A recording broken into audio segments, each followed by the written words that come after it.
नाशिकमध्ये भर उन्हाळ्यामध्ये डेंग्यू आजाराने डोकं वर काढलं असून मागील 20 दिवसांमध्ये शहरातील वेगवेगळ्या भागात मिळून 107 रुग्ण आढळून आलेले तर अनेक जण तापाने फणफणले।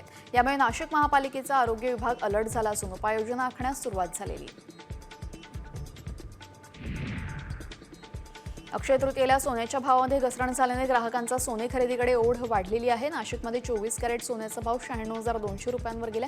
त्यामुळे सराफा बाजारामध्ये सोनं खरेदीसाठी ग्राहकांची गर्दी दिसते। जिल्ह्यामध्ये दिवसभरात खरेदीतून 50 कोटींपेक्षा जास्त उलाढाल होण्याचा अंदाज व्यावसायिकांनी व्यक्त केलाय।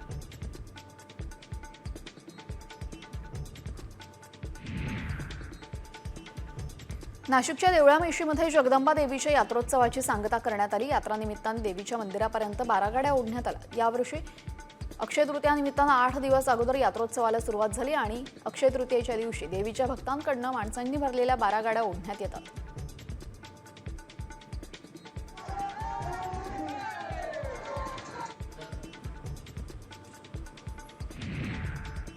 अक्षय तृतीयेच्या निमित्ताने नाशिकच्या रविवार कारंजावरील चांदीच्या गणपतीला आकर्षक आंब्यांची सजावट करण्यात आलेली आहे। यावेळेस देवगड, हापूस, केशर अशा विविध प्रजातींचे आंबे गणपतीला अर्पण करण्यात आले।